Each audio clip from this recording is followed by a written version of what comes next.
టీడీపీలో అంతర్గత కుమ్ములాటలు అంటే మొదటగా గుర్తుకొచ్చేది విశాఖ జిల్లా. గంటా వర్సెస్ అయ్యన్న పాత్రుడు మధ్య నువ్వా నేనా అన్నట్లు వార్ నడుస్తోంది. ఈ ఇద్దరు నేతల మధ్య అనేక సందర్భాల్లో మాటల తూటాలు పేలాయి, ఇప్పటికీ పేలుతూనే ఉన్నాయి. ఇటీవల విశాఖ జిల్లా పార్టీ సమావేశంలో అంతర్గత పోరాటం మాని కార్యకర్తలతో కలిసి పనిచేయాలంటూ చంద్రబాబు నేతలిద్దరినీ వేదికపైనే హెచ్చరించారు. అయినా పరిస్థితేమీ మారలేదు. పార్టీపై చంద్రబాబు పట్టు తగ్గిందా? బాబు మాట నేతలు ఖాతరు చేయడం లేదా? విశాఖ ఎపిసోడ్ టీడీపీలో క్రమశిక్షణారాహిత్యానికి మచ్చుతనక మాత్రమే. ముందు నుంచి ఉన్నటువంటి వాళ్ళని విస్మరించి కాంగ్రెస్ నుంచి వచ్చినటువంటి వాళ్ళు అర్థార్థిగా పార్టీలో చేర్చుకుని వాళ్ళకి పదవులు కట్టబెట్టడం, ఆ దిశగా చూసినప్పుడు పార్టీ ఓడిపోవటం, 3 స్థానాలకు పరిమితం అవటం అక్కడ ఉన్నటువంటి పాతతరం నాయకులకి చాలా అవమానకర విషయంగా భావించినటువంటి సందర్భం అది. అంచేత వాళ్ళు వేళ బయటపడాల్సి వచ్చింది. దీన్ని చంద్రబాబు నాయుడు గారు అంటే దానికి వ్యూహాత్మకంగా వ్యవహరించాలి తప్ప డైరెక్ట్గా వాళ్ళని విమర్శించే పద్ధతి కూడా మంచిది కాదు. పార్టీలో ఆ విధంగా తిరుగుబాటు వచ్చినటువంటి వ్యక్తుల్ని పార్టీలో తనకు ఉన్నటువంటి అనుకూలమైన వాతావరణాన్ని మలుచుకోవాల్సిన అవసరం ఉంది. పార్టీ నేతల వైపు నుంచి జరుగుతున్న లోపాలకు గంటా అయ్యన్న ఉదాహరణలైతే, బాబు వైపు నుంచి జరుగుతున్న వాటికి చాలా ఉదాహరణలు చూపిస్తున్నారు నేతలు. ఎమ్మెల్సీ పదవులకు అభ్యర్థుల ఎంపికలో అధినేత ఏ అంశాలకు ప్రాధాన్యత ఇస్తున్నారో పార్టీలో ఉన్న వారితో పాటు పక్క పార్టీల వారికి అర్థం కావటం లేదు. ప్రకాశం జిల్లానే తీసుకుంటే 2 ఎన్నికల్లో ఓడిపోయి ఆర్థికంగా నష్టపోయిన దివి శివరాం లాంటి నేతల్ని పక్కన పెట్టి ఇటీవల పార్టీలో చేరిన మాగుంటకు ఎమ్మెల్సీగా పోటీ చేసే అవకాశం ఇచ్చారు చంద్రబాబు. 10 ఏళ్లు కాంగ్రెస్ లో ఉండి చివరి నిమిషంలో పార్టీ మారిన మాగుంటకు రాగానే కిరీటం పెట్టి నెత్తినెక్కించుకోవాల్సిన అవసరం ఏమంటున్నారు జిల్లా తమ్ముళ్లు. పదవుల పంపకం అనేది ఒకటేమో రాజకీయ పార్టీలో పనిచేసినంత మాత్రాన పదవుల కోసం ఎదురు చూడటం అనేది ప్రజాస్వామ్య లక్షణం కాదు. కానీ అది అలవాటుగా మారిపోయింది. ఏడాదైనా చాలా తక్కువ మందికే పదవులు ఇచ్చారు. మిగిలిన వాళ్ళందరికీ కూడా కాలయాపన చేస్తున్నారు. పదవులు ఇచ్చిన వాళ్ళలో అవతలి ప్రాంతాల వాళ్ళు ఉన్నారు, లేకపోతే అవతలి పార్టీల నుంచి వచ్చిన వాళ్ళు ఉన్నారు. మా సంగతి ఏమిటని మిగిలిన వాళ్ళలో ఒక ఆవేదన. ఇది వ్యూహాత్మకంగా ఆయన చేస్తున్నాడు అని కూడా ఒక ప్రచారం.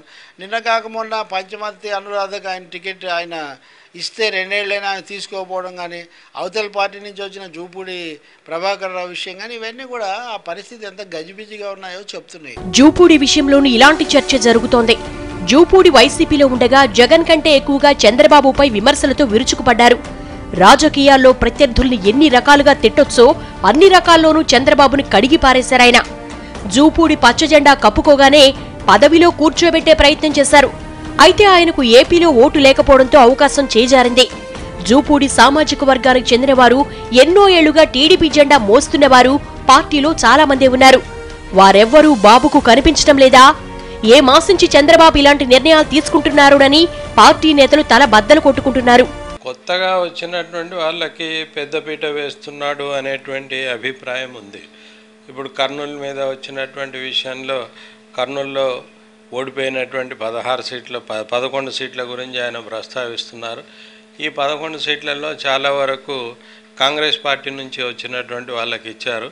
వాళ్ళు చివరి నిమిషంలో వచ్చినటువంటి వాళ్ళని వాళ్ళు ఓడిపోతే ఆ బాధ్యత మా మీద ఎట్లా వేస్తారు అనేటువంటిది ఒక అభిప్రాయం, ఒక విమర్శ వ్యక్తమవుతుంది. క్షేత్రస్థాయిలో పార్టీ కార్యకర్తలతో తిరుగుతూ పనిచేసే వారికి కాకుండా కోట్రీలో కొంతమంది నేతలు సూచించిన వారికి, పార్టీ ఆఫీసుల్లో అప్పుడప్పుడు కనిపించే వారికి ఎమ్మెల్సీ పదవులు దక్కుతున్నాయనే ఆరోపణలు బలంగా వినిపిస్తున్నాయి. ఎన్నికలకు ముందు వైసీపీలో చేరేందుకు మంతనాలు జరిపిన వారు ఇప్పుడు పార్టీలో ప్రభుత్వంలో చక్రం తిప్పుతున్నారనేది మరో విమర్శ. పార్టీ అధికారంలో లేకున్నా 10 ఏళ్ల పాటు జనంలో ఉండి బలమైన ప్రత్యర్థుల్ని, అధికార పార్టీని ఎదుర్కొని నిలబడ్డ వారికి ఇప్పుడు పార్టీలో గుర్తింపు లభించటం లేదు. ఎన్నికలకు ముందు టీడీపీలో చేరిన వాళ్లు సైతం మంత్రులుగా చక్రం తిప్పుతోంటే పార్టీని నమ్ముకుని నష్టపోయిన వారి గుండె మండుతోంది. వాస్తవంగా బహిరంగ వేదిక మీదనే చంద్రబాబు నాయుడు, గంటా శ్రీనివాసరావు, అయ్యన్న పాత్రుడు పేరు తీసి మరీ హెచ్చరిక చేశారు. అయినా వాళ్ళు ఏం ఖాతరు చేయడం లేదు. వాళ్ళ వివాదాలు కొనసాగుతున్నాయి. అంటే ఒక విధంగా స్థానికంగా వాళ్ళ బలం అంతగా పెరిగిపోయింది. అధినేతను, ముఖ్యమంత్రిని కూడా వాళ్ళు ఏమంతగా ఖాతరు చేయడం లేదనేది మనకు కనిపిస్తుంది. మన చేతిలో ఆయన ఉన్నారు అనే ఒక భావన ఇక్కడ బలపడింది. అధికారంలో ఉన్న ఏపీ పరిస్థితి అలా ఉంటే తెలంగాణలో తెలుగుదేశానికి దిశానిర్దేశం కరవైంది. తలసాని, తీగల, తుమ్మల వంటి సీనియర్లు టీడీపీ టికెట్ మీదనే గెలిచినా టీఆర్ఎస్ కండువా కప్పుకున్నారు. ప్రస్తుతం ఉన్న నేతలు కూడా నేనంటూ ఆధిపత్య పోరులో మునిగారు. పార్టీ అధికారంలో ఉన్నప్పుడు పదవులు అనుభవించిన వాళ్లు ఇప్పుడు ఎక్కడా కనిపించటం లేదు. తెలంగాణలో పార్టీకి బలమైన కేడరున్నా నడిపించే నాయకులు లేక పార్టీ రోజురోజుకు నిస్తేజంగా మారుతోంది. దేవేంద్ర గౌడ్, నామా, మోత్కుపల్లి లాంటి సీనియర్లు ఫీల్డ్లో ఎక్కడా కనిపించడం లేదు.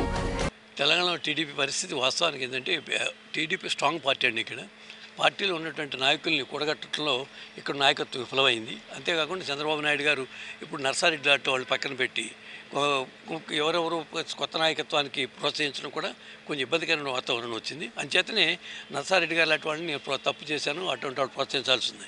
నిజంగా రేవంత్ రెడ్డి ఇలాంటి యువ నాయకత్వాన్ని ప్రోత్సహించాల్సినటువంటి మరింతగా ప్రోత్సహించాల్సిన అవసరం ఉంది. చంద్రబాబు ఏడాది పాలనలో ఒక్కసారి వెనక్కు తిరిగి చూస్తే విదేశీ టూర్లు, సింగపూర్ రాజధాని మాత్రమే కనిపిస్తున్నాయి. కార్యకర్తల కోసం ఏదో చేస్తున్నామంటూ చిన్నబాబు కొన్ని కార్యక్రమాలు చేస్తున్నా కింది స్థాయి నేతలు, సీనియర్లను పట్టించుకున్న వారే లేరు.